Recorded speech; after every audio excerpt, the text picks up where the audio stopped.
Nabatay mabasa nga si Kristo nagsugo nga ang adlong Domingo sa iyang kabanhawan maunay puli sa iyang dili naman kinahanglan suguon ang mga tarong nga anak, ang suguon kadto mga badlungon kay ang balaod ono Timoteo kapitulo 1 verso 19 ana na sa mga tang yabag. Sa to pa pwede ra dita magbuhat og uyon sa tong kabubuton dili na kinahanglan mananghid pa o magsubay pa ta sa mga tradisyon sa mga apostoles. Dili ang tradisyon sa mga apostoles adlong Domingo mo sa musimba ang Kristo. Adlong Domingo maunang tradisyon sa mga apostoles adlong Domingo sa musimba ang Kristo. Anong kamo adlong Sabado gihapon? Kay kining Jewish Christian usa may rason nga anong Sabado man sila. Ang Sabado kanang gitawag Jewish Christian sa ang Sabado kani adto balaod sekular nila na. Gawas nga religion balaod nila na sekular. Di kay ang amin na kay wala mo na nasabi ng background anay. Ang mga Hudyo kani adto gitawag sila og teokratiko nga gobyerno. Buti pasabot ang ilang pagtuo mo na ang ilahang balaod. So kanang adlong ipapahulay kani adto mao na ang balaod sa ilang gobyerno. Mo bitaw nga naa sila capital punishment. Si bisan kinsa nga musupag ana passion. Nakapatay ba ang tawag ng religion no? Kasi makapatay ang gobyerno. Buti pasabot state law na nila. Walang kinahanglan sila pura pag sa Pilipinas ba ang GOP din na.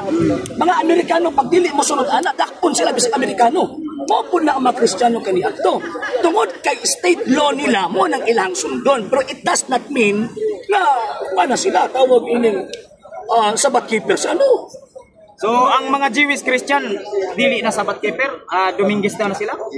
Kapihan ako itubag naman kay one word is enough for a wise man. Yang ano sa kasaysayan yung Sabado man lagi Jewish. Balaod.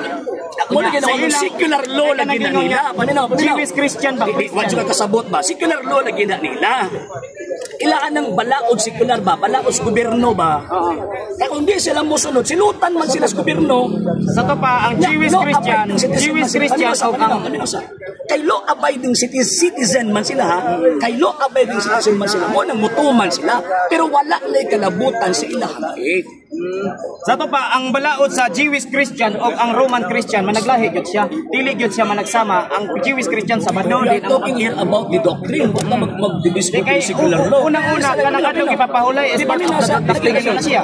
Ang atong gisgutan din what na nagisgot ng secular law. O ba tawag, yun ang talaga kanina, mo nagibagit ang secular law. Kay mao man ang sitwasyon sa mga Kristiyanos kanito. Ang ato ang gisgutan karon about doctrine. Magkalahi, yun hindi naman sila member sa Judaism. So tinuod ba ang giingon ninyo sa inyong libro nga kanang giingon nga kanang sa sinulat ni Peter sa page 50 na nga ang adlaw nga Domingo gibalhin lang sa Roman Catholic gikan sa Sabado ang simbahan mo ay nagbalhin ana tungod ni Kristo. Yes, tungod ni Kristo. Kasi Kristo namin kagahom ana kasi man ang promulgator sa balaod. So walay paminaw. Si Kristo na ikagahom ana ang iyang mga apostol kay naa man sila divine authority. Pag-ingon ni Kristo whatsoever shall bind on earth shall be bound in heaven. Divine authority na. So buti pasabot sa dihang ng mga apostol nagsimba kang Kristo adlong Domingo ug mitugot si Ginoo nga Kristo. So therefore kadtong kita og balaod sa mga Hudyo kanito wala na to. So nagsugo ba si Kristo sa mga apostol sa ato nga tubuhaton ninyo ni? Di na gikinahanglan nagisugoon lagi mga maayong anak. Sa kapatid sa bakay ang balaod magud para sa mga yabag.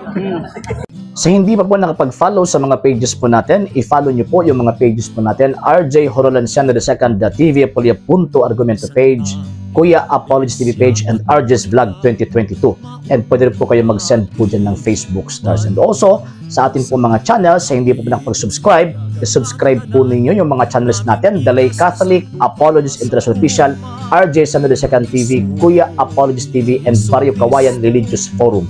And pwede rin po kayo mag-send po dyan ng super sticker, super chats, and super thanks. And maraming salamat po sa mga kapatid mga Katoliko na always pong tumutulong sa programa po natin.